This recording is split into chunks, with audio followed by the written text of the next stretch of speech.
नमस्कार विद्यार्थी मित्रांनो, मी प्राध्यापक पी व्ही जाधव, भूगोल विभाग KTHM महाविद्यालय नाशिक. आपलं सर्वांचं ऑनलाईन लेक्चरमध्ये स्वागत आहे. एन्व्हायरमेंटल जॉग्राफी पेपर फर्स्ट त्यातील एन्व्हायरमेंटल पॉलिसीज या प्रकरणातील आपला शेवटचा मुद्दा जो शिकवायचा राहिलेला आहे तो म्हणजे आपण या ठिकाणी आज अभ्यासणार आहे आणि तो म्हणजे कार्बन क्रेडिट. तर या मुद्द्यामध्ये कार्बन क्रेडिट किंवा कार्बन ट्रेडिंग यात आपण विविध मुद्द्यांच्या आधारे हा या ठिकाणी समजून घेणार आहोत. तर आपण जर बघितलं तर या ठिकाणी विविध करार झालेले आहेत आत्तापर्यंत आणि त्या करारामध्ये वेगवेगळ्या मुद्द्यांवरती चर्चा झाली आहेत, काही निर्बंध लादले गेलेले आहेत वेगवेगळ्या देशा म्हणजे या ठिकाणी. तर आपण जर बघितलं या करारानुसार प्रत्येक देशाने किती प्रमाणामध्ये कार्बन उत्सर्जन करावे हे ठरवण्यात आलेलं आहे आणि त्यानुसार प्रत्येक देशाचा कार्बन क्रेडिट देण्यात आलेले आहे. आपल्याला मिळालेल्या कार्बन क्रेडिट इतकेच उत्सर्जन करण्याचे बंधन त्या देशांना घालण्यात आले.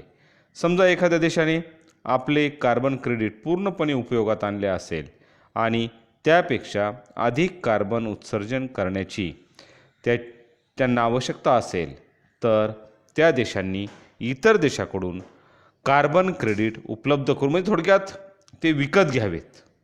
म्हणजेच त्या ठिकाणी ते कार्बन क्रेडिट म्हणजे आपला जो अधिकार आहे दिलेला तो जर आपला समजा आपण पूर्णपणे उपयोगात आणला ना आपल्याला आणखी गरज आहे तर आपण इतर देशांकडून तो विकत घ्यावा आणि त्याचा वापर करावा असं त्या ठिकाणी ठरवण्यात आलं. थोडक्यात कार्बन ट्रेडिंगचा व्यवसाय हा जागतिक पातळीवर सुरू झाला. विकसित देश अधिक प्रमाणामध्ये कार्बन उत्सर्जन करतात त्यामुळे त्यांचे कार्बन क्रेडिट लवकर संपुष्टात येतात, लवकर संपतात. त्यामुळे विकसित देशांनी विकसनशील किंवा अविकसित देशाकडून कार्बन क्रेडिट घ्यावे किंवा त्या देशात उद्योग सुरू करावे. त्यामधून CDM आता CDM म्हणजे क्लीन डेव्हलपमेंट मेकॅनिझम म्हणजेच आणि JT जॉईंट इम्प्लिमेंटेशन यासारख्या संकल्पना विकसित केलेल्या आहेत आणि त्यामुळे CDM क्लीन डेव्हलपमेंट मेकॅनिझम म्हणजे नुसार उदाहरणार्थ कॅनडा या देशाला 500 युनिट कार्बन उत्सर्जन करण्याची परवानगी ही देण्यात आलेली आहे. परंतु त्यांचे कार्बन उत्सर्जन हे 510 युनिट झालेलं आहे. म्हणजेच 10 युनिट त्यांचं एक्स्ट्रा झालेलं आहे, जादा झालेलं आहे. तर म्हणून या कॅनडा या देशाने विकसनशील देशांमध्ये क्लीन डेव्हलपमेंट मेकॅनिझम अंतर्गत 10 युनिटपर्यंत कार्बन उत्सर्जन कमी करणारे सोलर प्रोजेक्ट किंवा हायड्रो पॉवर प्रोजेक्ट बांधावेत आणि त्या बदल्यात त्या देशाचे कार्बन क्रेडिट वापरावे. JT जॉईंट इम्प्लिमेंटेशन म्हणजे JTनुसार विकसित देशांचे कार्बन क्रेडिट संपुष्टात आल्यानंतर त्यांनी विकसनशील किंवा अविकसित राष्ट्रांमध्ये औद्योगिक प्रकल्प उभारावेत ज्यामध्ये कार्बन उत्सर्जनाचे प्रमाण कमी होणे आवश्यक आहे. आपण जर बघितलं वरच्या उदाहरणामध्ये 10 युनिटपर्यंत कार्बन उत्सर्जन कमी करणारे प्रकल्प अविकसित किंवा विकसनशील देशात उभारावेत. परंतु हे प्रकल्प कोणत्याही प्रकारचे असू शकतील. म्हणजेच त्या ठिकाणी त्यांना ते प्रकल्प हे असे वेगवेगळे प्रकल्प म्हणजे जसे कॅनडाने त्यांनी उभं करावं वगैरे वगैरे हे असे प्रकल्प त्यांना सांगण्यात आलेले आहेत. आता क्योटो प्रोटोकॉलचे 2 टप्पे या ठिकाणी आपण बघणार आहोत. तर पहिला टप्पा आहे तो म्हणजे 2008 ते 2012 या कराराने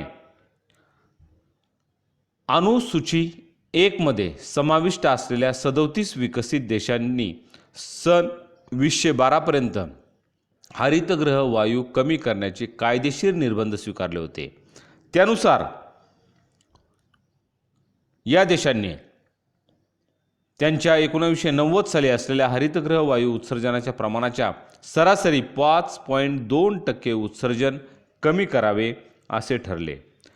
त्यानंतर दुसरा टप्पा म्हणजे 2013 ते 2020 सहभागी देशांनी हरितगृह वायू उत्सर्जनाचे प्रमाण 1990 या आधारभूत वर्षाच्या पातळीच्या 18% कमी करण्याचे ठरले. पहिल्या टप्प्यामध्ये अमेरिका 7%, युरोपियन युनियन 8%, कॅनडा 5% आणि इतर 37 देशांना 5.2% हरितगृह वायू कमी करण्याचे ध्येय दिले. काही देश त्यांचे 8%चे लक्ष्य साध्य करण्यातही यशस्वी झाले आहेत. नंतरच्या काळात युरोपीय संघाने अविकसित देशांना प्रदूषण नियंत्रण करण्यासाठी $400 कोटी देण्याची हमी ही दिली आहे. त्यानंतर या कराराच्या काही मर्यादासुद्धा त्या ठिकाणी घालून दिलेल्या आहेत.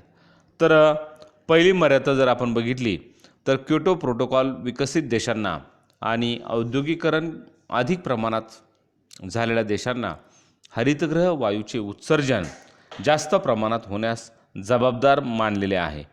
त्यामुळे विकसित देशांनी अधिक जबाबदारी घेणं हे आवश्यक आहे. दुसऱ्या प्रकारची मर्यादा बरेच देश जर आपण बघितले तर या करारात सामील होऊन सुद्धा हरितगृह वायूचे मोठ्या प्रमाणामध्ये उत्सर्जन करतात. अमेरिका यात नसल्यामुळे हा करार किती प्रभावी ठरेल याविषयी शंकाच वाटते. तिसरं म्हणजे नंतरच्या काळात अमेरिकेने या करारावर जरी सही केली असली तरी प्रत्यक्षात कोणत्याही स्वरूपाची कार्यवाही त्यांनी केलेली नाही. त्यानंतर पुढचा टप्पा म्हणजे 2012मध्ये रशिया, कॅनडा, जपान आणि न्यूझीलंड या देशांनी या करारातून माघार घेतली. त्यानंतर या कराराने फक्त विकसित देशावर निर्बंध घातले गेले, म्हणून अमेरिकेने या कराराचे समर्थन केलेले नाही. त्यानंतर पुढचा आपण जर बघितला करार किंवा पुढची मर्यादा जर बघितली आपण, भारत आणि चीन यासारख्या प्रभावी आर्थिक सत्तांना या करारान्वये सवलती दिल्या गेल्या. त्यानंतर प्रारंभिक अवस्थेत चीन व इतर काही देश हरितगृह वायूचे उत्सर्जन करण्यामध्ये अग्रेसर नव्हते, परंतु कालांतराने चीन औद्योगिक विकासात अग्रेसर झाल्याने हरितगृह वायूचे उत्सर्जन करणारा प्रमुख देश बनला. त्यानंतर भारत व चीन त्यांचे दरडोई उत्सर्जन विकसित देशांच्या दरडोई उत्सर्जनाच्या तुलनेने खूपच कमी असल्याचे कारण देऊन मिळणाऱ्या सवलतीचे समर्थन करतात. आणि त्यानंतरचा पुढचा करार किंवा मर्यादा म्हणजे विकसित आणि विकसनशील देशांमध्ये उत्सर्जन कोणी आणि किती कमी करावे याविषयी देशांमध्ये विवाद आहेत.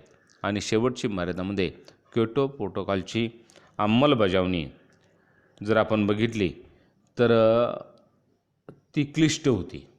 त्यात अशा वायूंचे उत्सर्जन रोखण्याचा प्रस्ताव होता जे शेती, वाहतूक, ऊर्जा क्षेत्रातून सोडले जातात. हे क्षेत्र कोणत्याही अर्थव्यवस्थेचे आधारस्तंभ असतात.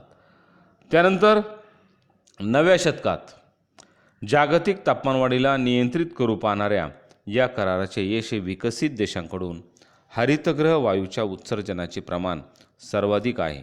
त्यामुळे विकसित देशांच्या सहकार्यावर या कराराचे म्हणजेच जागतिक तापमानवाढीचे यश हे प्रामुख्याने अवलंबून आहे.